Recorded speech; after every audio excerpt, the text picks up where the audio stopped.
নমস্কার, আমি অরিজিৎ। আজ আমাদের চ্যানেলে প্রথম গল্প ঝড় বৃষ্টিতে উদয়নারায়ণপুরের বাগানবাড়ি। আমরা বন্ধুরা মিলে ঘুরতে গিয়েছিলাম উদয়নারায়ণপুরে আমাদের বাগানবাড়িতে। কিন্তু এখানে ভূত, প্রেত, কালাজাদু এইসবের উল্লেখ করা হয়েছে। এগুলি পুরোটাই আমাদের মন গড়া ঘটনা। এর সাথে বাস্তবের কোনো মিল থেকে থাকলে পুরোটাই কাকতালীয়। কাজের শেষে শান্ত মনে এই গল্পটি গ্রহণ করবেন। গল্প পাঠে আমি অরিজিৎ। গল্পে সাউন্ড দিয়েছে সুমনা আর শুভ। অশরীরী চরিত্রে আমার বোন তমালিকা। অতএব আর না দেরি করে সরাসরি গল্পতে চলে আসি। আজ অফিস থেকে এসে শরীরটা খুবই ক্লান্ত। সকালবেলা ঘুম থেকে উঠে কাজে যাওয়া আর রাতে এসে ঘুমিয়ে পড়া, এরকমভাবে চলতে চলতে জীবনটা একঘেয়েমি হয়ে গেছে। আজ কাজ থেকে এসে বিছানায় শুয়ে শুয়ে কলেজের সব বন্ধুদের কথা ভাবছিলাম। কত সুন্দরই ছিল সেই জীবনটা। কত না বন্ধুদের সাথে আড্ডা মেরেছি, ক্লাস বাঙ্ক করে ঘুরতে গেছি। সব যেন আজ স্মৃতি হয়ে রয়ে গেছে আমার মনের অন্তরে। এরকম ভাবতে ভাবতে মনে পড়ল একটা খুবই প্রিয় বন্ধু শুভর কথা। কত না কলেজ লাইফে ওর সাথে মজা আনন্দ করেছি। শুভ আমার স্কুল লাইফেও ফ্রেন্ড ছিল। ফোনটা বিছানার পাশ থেকে হাতে নিয়ে ভাবলাম একবার কল করেই দেখি তো কেমন আছে। হ্যালো শুভ, কেমন আছিস? ভালো আছি রে, তুই কেমন আছিস? কতদিন পর তোর সাথে কথা হচ্ছে। ভুলেই তো গেছিস আমি আজ তোকে কল করলাম বলে। একবারও খবর নিয়েছিস? কি করব ভাই, এত কাজের চাপ থাকে, সময় হয়ে ওঠে না। একদিন চ না কোথাও থেকে পিকনিক করে আসি। কতদিন বন্ধুরা মিলে মজা আনন্দ হয়নি। হ্যাঁ ভাই, ঠিকই বলেছিস। তুই কলেজ লাইফে বলতিস তোদের কোথায় একটা বাগান বাড়ি আছে, চ না সেখান থেকে এক রাত কাটিয়ে আসি। কিন্তু ওখানে অনেক বছর আমাদের ঘরের কেউ যায় না। যখন বলছিস যাবি, চ তাহলে। কবে যাবি বল? আমি তমালিকা আর সুমনাকেও ডেকে নেব। তোর সাথে এখনো তমালিকা আর সুমনার পরিচয় আছে? কলেজের পর থেকে একটু আধটু ওদের সাথে কথা হয়। বল তাহলে যাবি কবে? আমি বললাম শনিবার কাজ থেকে বিকালবেলা এসে বেরিয়ে পড়ব বাগানবাড়ির উদ্দেশ্যে। তুই সুমনা আর তমালিকাকে জানিয়ে দিস, 4 জনে যাওয়া হবে। ঠিক আছে রে ভাই, তাহলে এই কথাই রইল। শনিবার বিকালে টাঁসি স্টেশনে দেখা হচ্ছে। তাহলে রাখলাম ফোন। হ্যাঁ রে ভাই, শুভরাত্রি। অবশেষে শনিবার এসেই গেল। কাজ থেকে এসে একটু ফ্রেশ হয়ে বেরিয়ে পড়লাম টাঁসি স্টেশনের দিকে। তার আগে শুভকে ফোন করে 5টার মধ্যে স্টেশনে পৌঁছাতে বলে দিয়েছিলাম। আমি স্টেশনে পৌঁছে দেখি শুভ, সুমনা, তমালিকা সবাই আমার জন্য অপেক্ষা করছে। সবাই বলে উঠল আমায় দেখে, কি রে অরিজিৎ, কেমন আছিস? কতদিন পর দেখা তোর সাথে। অমিত বলল, ভাই 5টা 10-এ লোকাল আছে, পৌঁছাতে কতক্ষণ সময় লাগবে তা? আমি বললাম তাও ধর না, যেতে যেতে 8টা, সাড়ে 8টা বেজে যেতে পারে। কিছুক্ষণ স্টেশনে দাঁড়ানোর পরই ট্রেন ঢুকলো। সবাই চেপে পড়লাম একটা কামরায়। অনেক দিন পর 4 বন্ধু একসাথে হয়েছি, তাই নিজেরা নানান মনের কথা সবাই সবার সাথে শেয়ার করতে শুরু করে। সেই কলেজের গল্প করতেও শুরু করে। কত না মজা হয়েছে, সব আজ স্মৃতি হয়ে বুকের এক কোণে রয়ে গেছে। 8টার দিক করে ট্রেন থামলো স্টেশনে। স্টেশন থেকে কিছু দূর হাঁটতে হবে। 2টো গ্রাম পরে আমাদের বাগানবাড়ি। উদয়নারায়ণপুর স্টেশনে নেমে 4 মূর্তিতে হাঁটতে শুরু করলাম এবং উদয়নারায়ণপুর বাজার থেকে একটু চাল, ডাল আর মাংস কিনে নিলাম। আজকে রাতের মেনু হলো ভাত আর মাংসর ঝোল। পিকনিক করতে এসেছি, মাংস না খেলে হয়? কিন্তু কেই বা জানতো আমাদের এক অজানা বিপদ ফাঁদ পেতে বসে আছে। বাগান বাড়ির সামনে এসে সবার বুকটা একটু কেঁপে উঠল।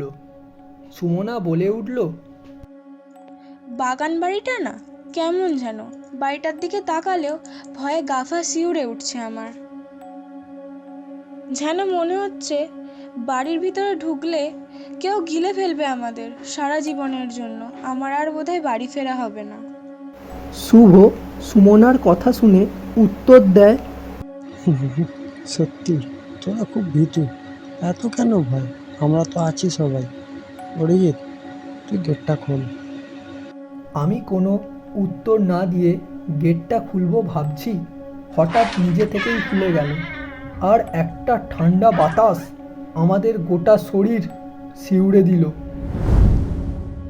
বলছি, তোদের লেনের জায়গাটা না ভালো নয়, ঘরে ফিরে যাই চল। হঠাৎ তালা দেওয়া গেটটা খুললো কি করে? শুভ বলে উঠল, আরে অনেক পুরনো তালা, জং ধরে ভেঙে গেছে মনে হয়। জোরে হাওয়া চলছে তাই মনে হয় খুলে গেছে। ভূত টুত বলে কিছু হয় না, সবই আমাদের মনের ভুল। সুমনা কিছুই না বলে চুপই থাকলো। সবাই মিলে ঘরের ভেতরে ঢুকলাম। চুন সুরকি খসে পড়ছে, মাকড়সার জালে গোটা ঘর ভর্তি। বাড়ির পাশে একটা ছোট্ট চাঁপা কল আছে। আমি ঘড়িতে দেখলাম 9টা বাজছে প্রায়। সুমনা আর তমালিকাকে বললাম, তোরা একটু ঘরটা পরিষ্কার কর, আমি কলের জলটা তুলে আনি, আবার রান্নাও তো বসাতে হবে। হালকা হালকা বৃষ্টি নেমেছে, ঝিঝি পোকার আর্তনাদও শোনা যাচ্ছে। যতদূর চোখ যাচ্ছে ধান জমি আর ঘন ঘন জঙ্গল। ঘর পরিষ্কার করার পরে রান্না করতে বসলাম সবাই মিলে। হঠাৎ রান্না করতে করতে বাইরের জঙ্গল থেকে কে যেন বলে উঠল, চলে যা তোরা, এখানে একদম থাকিস না। আমি জানলার দিকে তাকিয়ে বাইরের জঙ্গলটি দেখলাম। কেউ তো নেই, তাহলে কে বলে উঠল? ভাবলাম আমার মনেরই ভুল।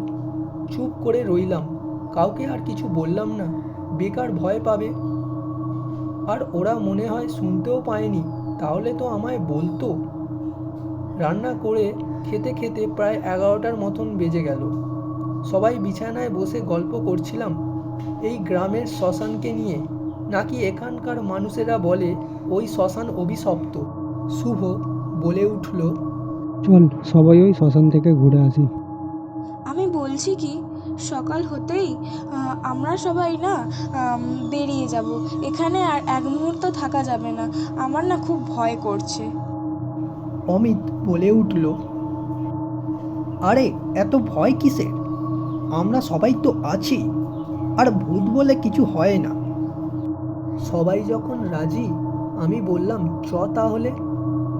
একসাথে মাঠের আল বরাবর হাঁটতে লাগলাম। কিছু দূর গেলেই ওই অভিশপ্ত শ্মশানটি পড়বে। শ্মশানটার কাছে যখন 4 জনে দাঁড়ালাম, কোনো জনমানব নেই সেখানে।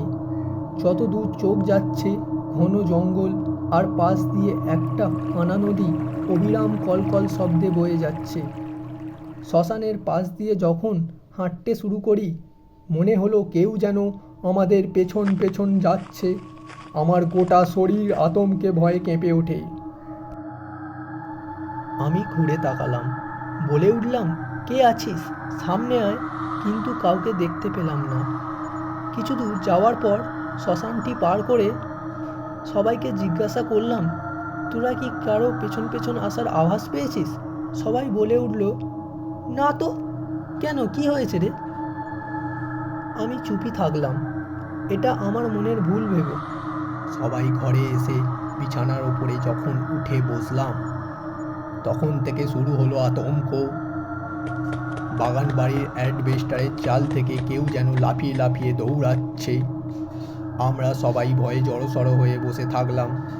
ভয়ে আমাদের গলা শুকিয়ে যাচ্ছে, কিন্তু কি করব? বাড়ি তো সকালের আগে ফেরা যাবে না, কোনো ট্রেনও নেই। প্রায় রাত 1টা বাজছে। এরকমভাবে সারা রাত চলতে থাকে। কিছুক্ষণ ছাড়া ছাড়া কারা যেন বলে উঠছে, এখানে এসেছিস কেন?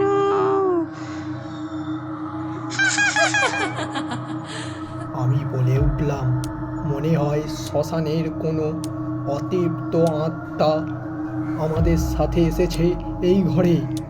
সুমনা বলে উঠল। আমি বলছি কি, সকাল হতেই আমরা সবাই না বেরিয়ে যাব।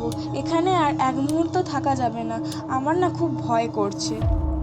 সবাই বলে উঠল, হ্যাঁ হ্যাঁ ঠিকই, থাকা যাবে না এই ঘরে।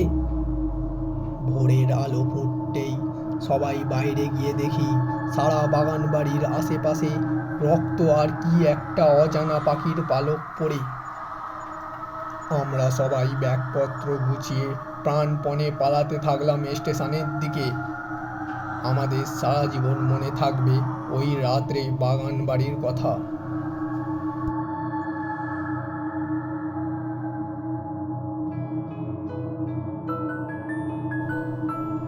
আমাদের গল্প এখানেই শেষ হলো। আমরা জানি আমাদের অনেক ভুল ভ্রান্তি হয়েছে। আমাদের ছোট ভাই হিসাবে ক্ষমা করে দিও, আর একটা সাপোর্ট করো। তোমাদের একটা সাপোর্টে আমাকে পরের গল্প করতে আরও উৎসাহ দেবে। ধন্যবাদ।